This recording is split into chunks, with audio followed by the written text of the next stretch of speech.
Yung video ito po, dito po gaganapin yung karera natin ng bisikleta na pinangunahan itong ating napaka-bike addict din eh. Pakilala mo na. Ako po si Buboy Calderon, presidente ng Tatalon Cycling Club. Okay, so sir, ito bang February 9 mo, ano bang naisip mo na magpapakarera ka ng taon ito February 9? Ito ba actually sir, programa kanino to?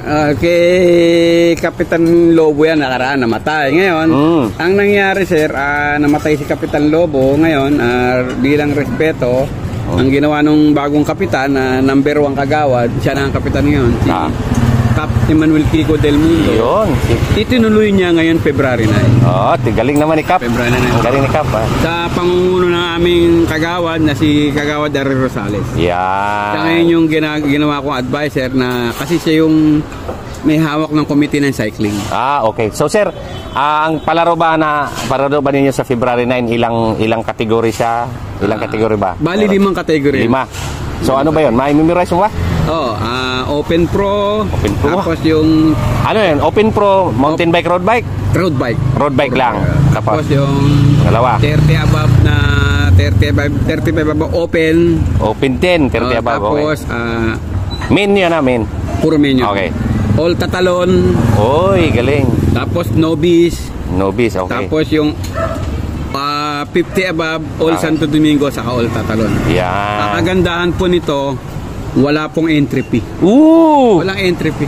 Galing! Walang entry fee. Okay, so may declare nyo ba yung magkano pa premyo? Alam mo naman ng mga siklista premyo po dito ay pinamunuan ng council, ng barangay council, sa pamumuno ni Cap Kiko del Mundo. 1,500. 500. No entry fee? No entry fee. Wow, galing naman. Kaya para sa mga siklista. Okay, so bali sir, wala ba tayong ladies? Walang women's category? Wala po eh. Wala pa. Yung mga nabanggit mo lang, yun lang yung meron. Nabanggit ko. Para siguro sa next year, dadagdagan pa namin yung category. Pwede. Papayag na si Cap. Sana sa susunod na karera.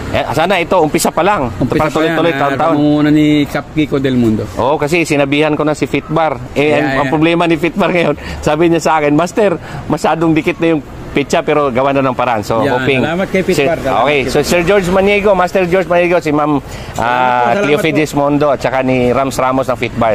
So, asahan natin. So, try natin na makapasok si Fitbar dito at makatulong sa atin. At saka kakausapin ko na rin siguro si tingnan natin si Atty. Goyo Larrazabal sa Partido ng Bago Pilipino kung tutulong siya sa atin. Nangako naman yan. Dali natin yung party list. Ayun, ito talagang Sir Goyo, ito. Nadalawa tayo ng tarpaulin para sa... meron akong tarpaulin.